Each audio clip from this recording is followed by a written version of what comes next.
Bienvenue à tous sur Afrique Sport pour ce journal du mercato du mercredi 1er juin 2022 que nous débutons avec Wabi Kadri, relégué en cette fin de saison avec l'AS Saint-Etienne. Wabi Kadri ne restera pas chez les Verts. En effet, celui qui est en fin de contrat ne prolongera pas avec le club forésien et devrait lui rester en Ligue 1. Ces derniers jours, le LOSC a été lié à l'international tunisien, mais le joueur de 31 ans aurait une autre possibilité au sein de l'élite française.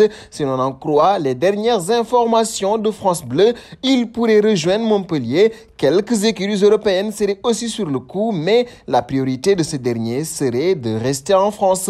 Un pas aux côtés de Wissam Ben Yedder, auteur d'une saison pleine avec 25 buts en 37 rencontres de championnat de Ligue 1. L'attaquant Wissam Ben Yedder pourrait faire parler de lui lors du prochain mercato d'été. Selon les informations de l'équipe, le buteur de 31 ans serait surveillé de près par un cadre européen.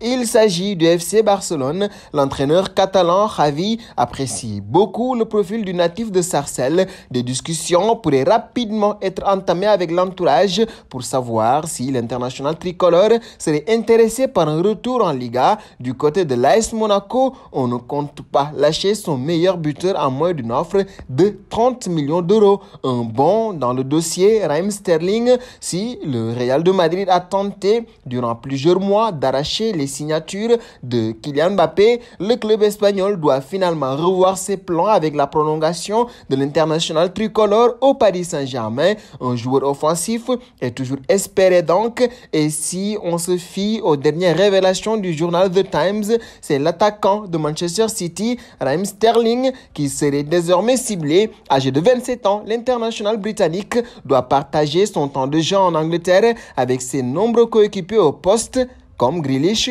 Mahrez, Foden ou encore Bernardo Silva. Son contrat court jusqu'en juin 2023. Parlons de Lukaku. Depuis maintenant quelques semaines, on sait que la formation de l'Inter de Milan souhaite rapatrier Romelu Lukaku, actuellement à Chelsea. Le buteur belge serait séduit à l'idée de revenir en Italie. Selon les informations du média La Repubblica, les deux clubs seraient en discussion pour négocier un prêt assorti d'une option d'achat. Les Blues réclameraient un prêt payant de 20 millions d'euros avec une clause d'achat de 70 millions d'euros. Les Nerazzurri jugent cette somme trop élevée et auraient un plan pour faire baisser le prix. Ils envisageraient d'inclure dans l'opération le défenseur central De Vrij, le Néerlandais, dont le contrat se termine en juin 2023, serait estimé à 20 millions d'euros. Et nous filons au Barça. Le Barça est en grande difficulté économique et n'exclut pas une vente de Frenkie de Jong pour renflouer ses caisses et remodeler son effectif.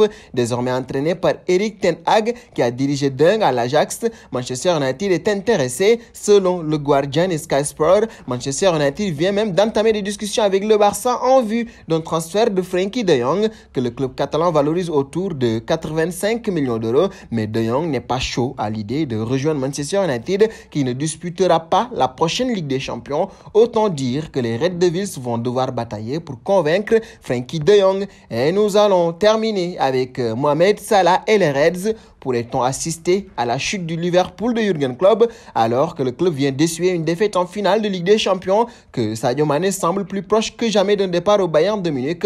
Mohamed Salah pourrait lui aussi quitter le club alors qu'il ne reste qu'un an de contrat à l'Égyptien. The Athletic dévoile ce mercredi qu'aucune discussion n'a eu lieu depuis 6 mois pour une éventuelle prolongation. Le journal anglais annonce également que le numéro 10 des Reds préférerait signer pour 2 ans plutôt qu'un contrat longue durée. Liverpool pourrait perdre ses deux plus gros atouts offensifs. Et nous arrivons au terme de ce journal du mercato du mercredi que nous allons boucler avec notre question du jour.